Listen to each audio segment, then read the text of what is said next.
Hello everyone, कैसे हैं आप लोग? बढ़िया। तो आज इस वीडियो के अंदर हम बात करने वाले हैं क्लास 12th फिजिक्स की यूनिट 1 जिसका नाम है इलेक्ट्रोस्टैटिक्स। इस यूनिट के अंदर आपके दो चैप्टर आते हैं। एक आता है चैप्टर 1 जिसका नाम है इलेक्ट्रिक चार्जेस एंड फील्ड्स और एक आता है चैप्टर 2 जिसका नाम है इलेक्ट्रिक पोटेंशियल एंड कैपेसिटेंस। ठीक है, तो इलेक्ट्रोस्टैटिक के अंदर हम बात करते हैं कि जो इलेक्ट्रो है, इस इलेक्ट्रो का मीनिंग होता है इलेक्ट्रॉन। जो इलेक्ट्रो है, इलेक्ट्रो स्टैंड्स फॉर इलेक्ट्रॉन और इलेक्ट्रॉन आपका क्या होता है? एक चार्ज होता है। तो इलेक्ट्रॉन का मीनिंग क्या है? चार्ज।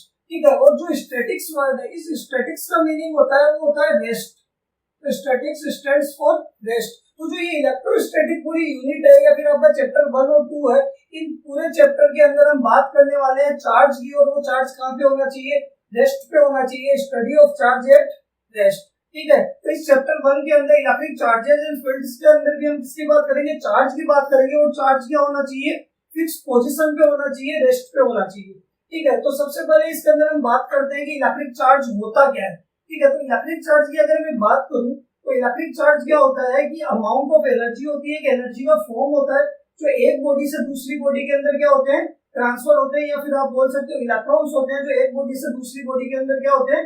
ट्रांसफर होते हैं bye different methods, like conduction हो गया या फिर आपका इंडक्शन या फिर आप बोल सकते हो फ्रिक्शन मेथड के थ्रू। ठीक है, तो अगर इलेक्ट्रिक चार्ज की डेफिनेशन की अगर मैं बात करूं तो इसकी डेफिनेशन होगी it is the amount of energy. Charge क्या है? एनर्जी है जो एक बॉडी से दूसरी बॉडी के अंदर क्या होती है? ट्रांसफर होती है। तो it is the amount of energy और electrons that pass from one body to another body by different methods like conduction, induction, friction etcetera. ठीक है, तो इन्हीं मेथड से आपको टाइप्स ऑफ चार्ज पता लगता है कि जो चार्ज हमारे होते हैं वो दो टाइप के होते हैं। फर्स्ट होता है पॉजिटिव चार्ज और सेकंड होता है नेगेटिव चार्ज। पॉजिटिव चार्ज को हम प्रोटॉन्स भी बोलते हैं और नेगेटिव चार्ज को हम बोलते हैं इलेक्ट्रॉन। ठीक है, तो इसके आगे हम बात करते हैं कि ये जो चार्ज है वो कैसे प्रोड्यूस होते हैं या फिर charging by friction, friction method से आपको चार्ज कैसे मिलता है। ठीक है, तो नेक्स्ट टॉपिक है आपका चार्जिंग बाय फ्रिक्शन।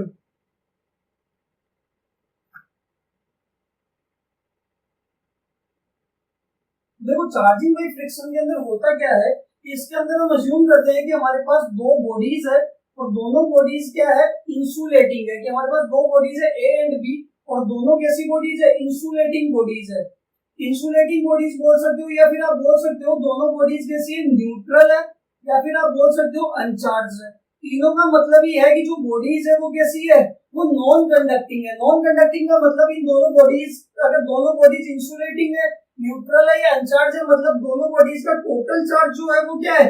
जीरो। कि ए के अंदर भी जो इसका टोटल चार्ज होगा, नेट चार्ज होगा, वो जीरो होगा और बी का भी नेट चार्ज क्या होने वाला है? जीरो होने वाला है। तो हम सपोज करते हैं कि अगर आपके पास एक बॉडी है और इसके अंदर 6 इलेक्ट्रॉन है तो प्रोटॉन भी कितने होंगे? 6। ठीक है, तो अगर आपके पास देखो इलेक्ट्रॉन पे चार्ज होता है माइनस का, तो ये टोटल इलेक्ट्रॉन कितना हो गया? -6 और प्रोटॉन का +6, तो नेट कितना आया? Zero. Same as it is अगर बी भी इंसुलेटिंग है तो हम सपोज करते हैं इसके अंदर 4 इलेक्ट्रॉन्स है तो 4 ही क्या होने वाले हैं? प्रोटॉन्स होने वाले हैं। तो इसका भी नेट चार्ज क्या है? जीरो। ठीक है, और इन दोनों बॉडीज के अंदर हम चार्ज की बात करेंगे कौन से मेथड से? फ्रिक्शन मेथड से। तो इन दोनों बॉडीज का हम क्या करवाएंगे? दोनों बॉडीज को हम रब करेंगे, दोनों के अंदर रबिंग करवाएंगे। और जैसे ही दोनों को रब करेंगे तो होगा क्या? एक बॉडी से दूसरी बॉडी के अंदर इलेक्ट्रॉन्स ट्रांसफर होंगे। तो हमने अज्यूम किया, सपोज किया कि यहाँ कितने इलेक्ट्रॉन ट्रांसफर हो गए? 2 इलेक्ट्रॉन ए से बी के अंदर ट्रांसफर हो गए। तो आपको पता है कि जो बॉडी इलेक्ट्रॉन डोनेट करती है उसके ऊपर पॉजिटिव चार्ज आता है और जो एक्सेप्ट करती है उस पर नेगेटिव चार्ज आता है। तो यहाँ पे 2 इलेक्ट्रॉन ए से क्या हुए? ए ने डोनेट किया तो इसके ऊपर आ जाएगा +2 और बी ने क्या किया? एक्सेप्ट किया तो बी पे आएगा -2। या फिर आप इस तरीके से भी देख सकते हो कि यहाँ से देखो ए से 2 इलेक्ट्रॉन निकल चुके हैं तो इलेक्ट्रॉन कितने बचे? ए के पास 4 इलेक्ट्रॉन। तो इलेक्ट्रॉन नेगेटिव होता है और प्रोटॉन कितने? प्रोटॉन 6 ही है तो टोटल चार्ज कितना आ गया? +2। तो यहाँ पे कितना है? +2 की 2 प्रोटॉन यहाँ पे ए के पास क्या है? एक्स्ट्रा है। यही अगर आप देखोगे तो इसके पास 4 इलेक्ट्रॉन थे और 2 क्या कर लिए इन्होंने? एक्सेप्ट कर लिए। तो इलेक्ट्रॉन कितने हो गए? 6 और प्रोटॉन कितने हैं? 4। तो 2 इलेक्ट्रॉन यहाँ पे क्या है? एक्स्ट्रा। तो इस पे चार्ज क्या आ गया? -2 आ गया। ठीक है, तो यहाँ से आपको पता लगा कि चार्ज दो टाइप का होता है, प्लस और माइनस, पॉजिटिव और नेगेटिव। पॉजिटिव को प्रोटॉन बोलते हैं और नेगेटिव को इलेक्ट्रॉन बोलते हैं। तो ये आपका चार्जिंग बाय फ्रिक्शन। अब अगर हम इसके एग्जांपल की बात करें तो आपको एनसीईआरटी के अंदर एग्जांपल इसके गिवन है, और जिसके अंदर पहला एग्जांपल आपको दे रखा है कि आपके पास कोई ग्लास रोड है और उसको रब किया जाता है सिल्क क्लॉथ के साथ।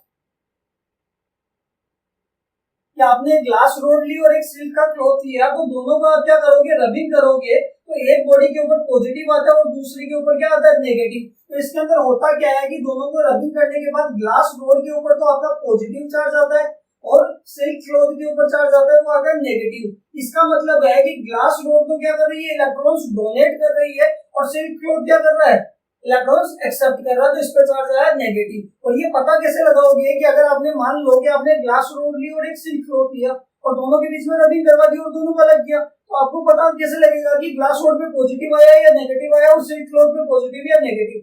तो इसको पता लगाने का तरीका है कि आपने दोनों को रबिंग करके अलग कर लिया।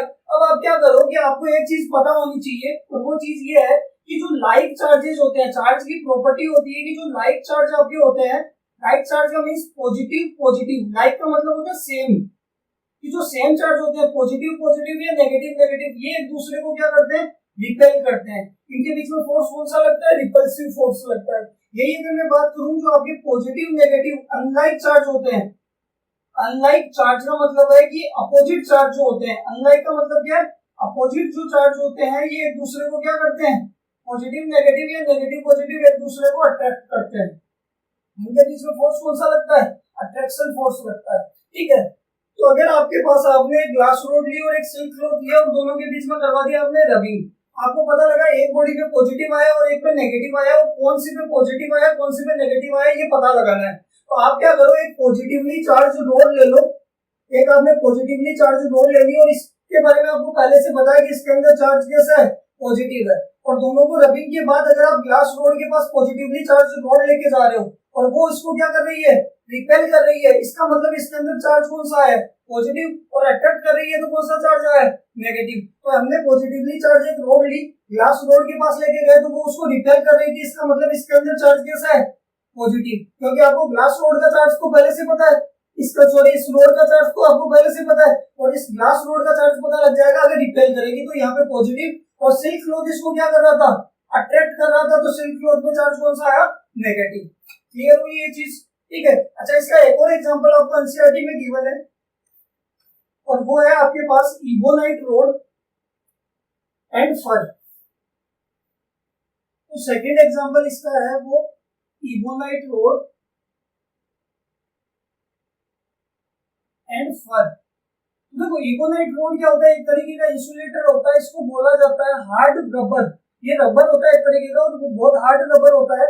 और दूसरा है फर। फर क्या होता है, जो डेकोरेशन के अंदर आपका यूज किया जाता है, कि अगर आपने देखा होगा कि मार्केट की सजावट के अंदर इसका यूज किया जाता है। तो आपने एक इबोनाइट रोड ली और दूसरा लिया फर, दोनों ही क्या है, इंसुलेटर है, और दोनों के अंदर आपने करवाई रबिंग। तो होगा क्या कि इबोनाइट रोड के ऊपर तो आएगा वो नेगेटिव चार्ज आता है, और फर के ऊपर चार्ज आता है वो आता है पॉजिटिव। ठीक है, तो पता कैसे लगाओगे, तो वही सेम एक चार्ज रोड ले लो, पॉजिटिव चार्ज लोगे और वो इबोनाइट रोड के पास लेके आओगे तो वो इसको क्या करेगा, अट्रैक्ट करेगा। तो इसके अंदर कौन सा चार्ज आया, नेगेटिव। कि नेगेटिव किसको अट्रैक्ट करता है, पॉजिटिव को। तो आप पॉजिटिवली चार्ज रोड लेके आओगे तो वो नेगेटिव चार्ज ही इसको अट्रैक्ट करेगा, इसका मतलब इसमें नेगेटिव चार्ज है। और ये फर इसको क्या करेगा, रिपेल करेगा, तो इसके अंदर कौन सा चार्ज आया, पॉजिटिव। तो ये आपका है चार्जिंग बाई फ्रिक्शन, की फ्रिक्शन से आपको चार्ज कैसे मिलता है। ठीक है, और हमने डेफिनेशन के अंदर भी बात की थी कि एक्चुअल में इलेक्ट्रिक चार्ज होता क्या है, कि अमाउंट ऑफ एनर्जी, कि अगर आप अपने दोनों हाथों को क्या करोगे, रब करोगे, तो होने वाला क्या है, एनर्जी ट्रांसफर होने वाली है। तो वैसे ही अगर दो इंसुलेटिंग बॉडीज को आप क्या करते हो, रब करते हो, तो एक बॉडी से दूसरी बॉडी के अंदर एनर्जी ट्रांसफर होती है, या फिर क्या बोल सकते हो, इलेक्ट्रॉन्स क्या होते हैं, ट्रांसफर होते हैं। ठीक है, क्लियर है यहाँ तक। इसके आगे हम बात करते हैं कि जो चार्ज होता है, चार्ज को डिनोट किया जाता है क्यू से। चार्ज इज डिनोटेड बाय, आप स्मॉल क्यू भी बोल सकते हो या फिर कैपिटल क्यू भी बोल सकते हो। और चार्ज की जो एसआई यूनिट होती है वो क्या होती है, चार्ज की एसआई यूनिट होती है वो होती है कूलम्स, और सिंबल क्या होता है इसका, सी। अच्छा, आपने 11th के अंदर एक यूनिट पढ़ी होगी सीजीएस। सी का मतलब होता है सेंटी, जी का मतलब ग्राम, एस का मतलब सेकंड। तो सीजीएस यूनिट इसकी होती है वो होती है स्टेट कूलम, और 1 कूलम इक्वल्स टू होता है आपका 3 इंटू 10⁹ स्टेट कूलम्स। कितना होता है? 3 इंटू 10⁹ स्टेट कूलम्स। तो अगर 1 स्टेट कूलम निकालना तो ये कहाँ पे आ जाएगा? ये डिवीजन में आ जाएगा। क्लियर है यहाँ तक?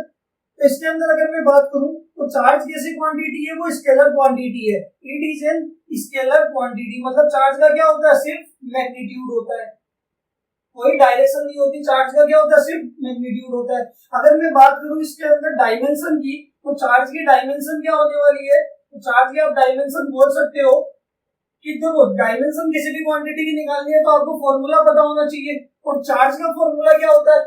तो चार्ज का फॉर्मूला नहीं होता, बट करंट का फॉर्मूला होता है। वो होता है flow of charge per unit time. तो अगर आप चार्ज का फॉर्मूला निकालोगे तो Q इक्वल टू हो जाएगा करंट इनटू टाइम।